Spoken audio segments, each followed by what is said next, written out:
Good evening and welcome to Tucker Carlson. Tonight we want to take you to across the street from the White House, a Fox News alert for you. At this moment, a mob is attempting to knock down a statue of Andrew Jackson. Those are live pictures you're looking at. Spray painting the base, trying to knock the statue down. In large letters you can see it says "Killer" at the bottom. Amazing. This is happening all over the country, as you know, and there's a reason for it. Over the weekend, most recently, doubtless you've heard of this, city officials announced their plan to remove the statue of Teddy Roosevelt from outside New York's Museum of Natural History. The bronze statue has stood there in the Theodore Roosevelt Rotunda facing Central Park since before the Second World War. Soon it will be gone. People who erected that statue 80 years ago would be confused by this, no doubt. They did not consider Teddy Roosevelt a controversial figure. In fact, Roosevelt was the most popular president in American history. He was also the most American president. No other country could have produced Teddy Roosevelt. Roosevelt's virtues mirrored the values of America. He was physically brave, he was profoundly literate, highly self-disciplined, and amazingly energetic. While still a college student, Roosevelt wrote a 2-volume history of the War of 1812 that is still in print today. You can buy it on Amazon. He was the youngest president in our history. He saved our economy from corporate monopolies. And by doing that, he made the American middle class possible. He created the national parks, he created the Panama Canal, the Food and Drug Administration.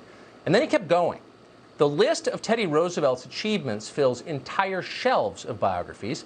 Those are in addition to the more than 40 books he wrote himself on topics ranging from Oliver Cromwell to cattle ranching to social justice. Personally, Roosevelt was a famously decent man. In 1901, he invited his friend Booker T. Washington to dinner. No African American had ever eaten in the White House. Democrats roared with rage at the idea. For the crime of having a meal with a black man, they attacked Teddy Roosevelt and his wife for the rest of their lives.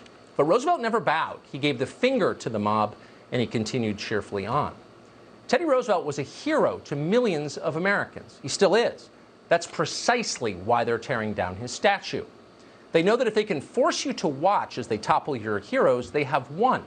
There's nothing they can't do next. They can decide how you raise your children, how you vote, what you're allowed to believe. Once they've humiliated you, they can control you. And that's why, across the country, mobs are tearing down America's monuments. In the cities of Richmond and St. Paul, Minnesota, they've torn down statues of Christopher Columbus. They did the same thing in Boston. Boston's mayor now says it's time to remove a statue of Abraham Lincoln, the man who freed the slaves. It's racist. In Dallas, they pulled a Texas Ranger statue out of the airport after more than 50 years. In Dearborn, Michigan, they toppled a statue of the former mayor.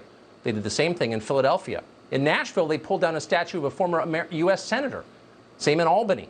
In Oregon, Thomas Jefferson and George Washington were torn down.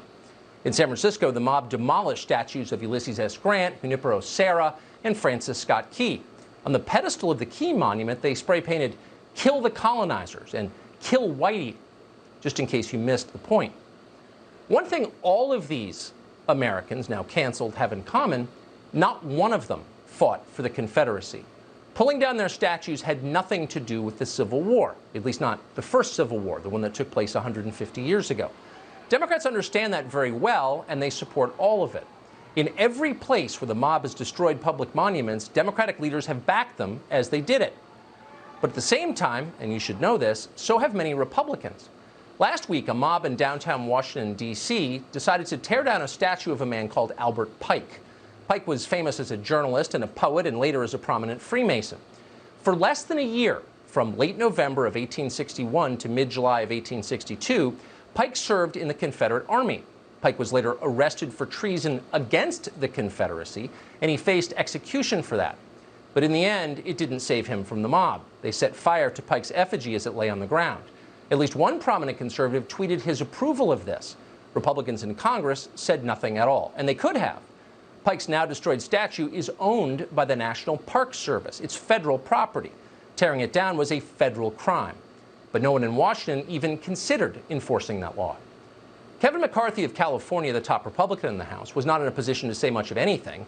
McCarthy has endorsed the removal of statues that the left has designated as racist. Last week, as violent mobs roamed the country destroying public property, Kevin McCarthy refused to acknowledge it on his official Twitter account. On Wednesday, McCarthy did manage to send a very emphatic tweet calling for sanctions against Syria, quote, to hold the Assad regime responsible for its atrocities. Elected Republicans, almost all of them, are in no hurry to stop the disorder. They appear to believe what we're watching is a version of the Rodney King riots from 1992. People saw an upsetting video on the internet. They're angry, and that's understandable. But they'll calm down soon, and we can get back to cutting capital gains taxes and sanctioning Bashar al-Assad. That's their view of it. They are wrong. This is not a momentary civil disturbance. This is a serious and highly organized political movement. It is not superficial. It is deep and profound. It has vast ambitions. It is insidious. It will grow. Its goal is to end liberal democracy and challenge Western civilization itself.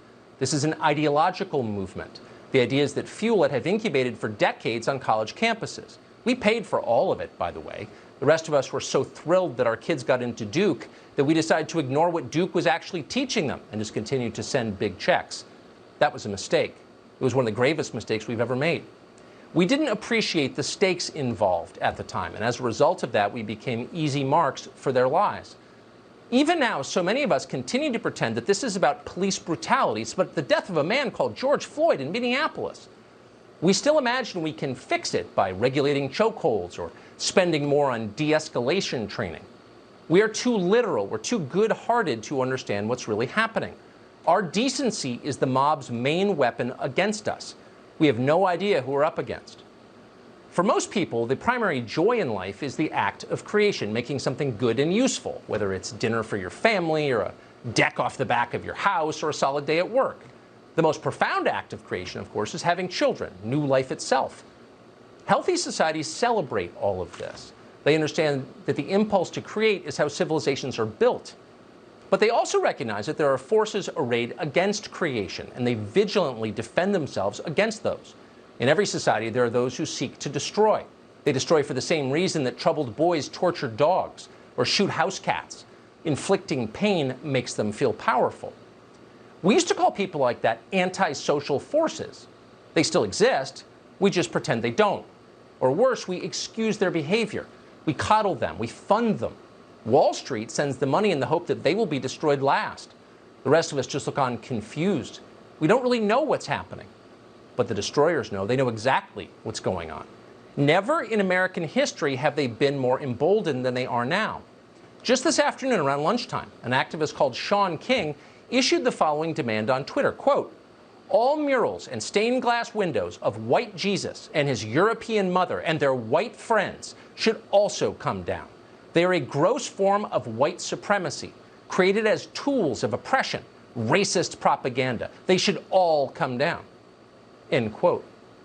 Before you dismiss that idea as absurd, the rantings of some crank on social media, keep in mind that Sean King is the most famous Black Lives Matter leader in this country. Black Lives Matter is now more popular than either major political party. So don't be surprised when they come for your church. Why wouldn't they? No one is stopping them. The forces of destruction have grand ambitions. It's not just about the Teddy Roosevelt statue. They plan to rule this country. What will happen if they do? Well, you may imagine that self-defense is your bulwark against chaos. In this country, you assume, you can always defend yourself and your family. That's a pillar of our civilization, of all Western civilizations. This woman assumed that too. On Wednesday, she was driving through Louisville, Kentucky. According to Louisville police, the woman found herself surrounded by protesters who were blocking the road. They stood in front of her car with a megaphone. She argued with them to let her pass. One of them produced a gun.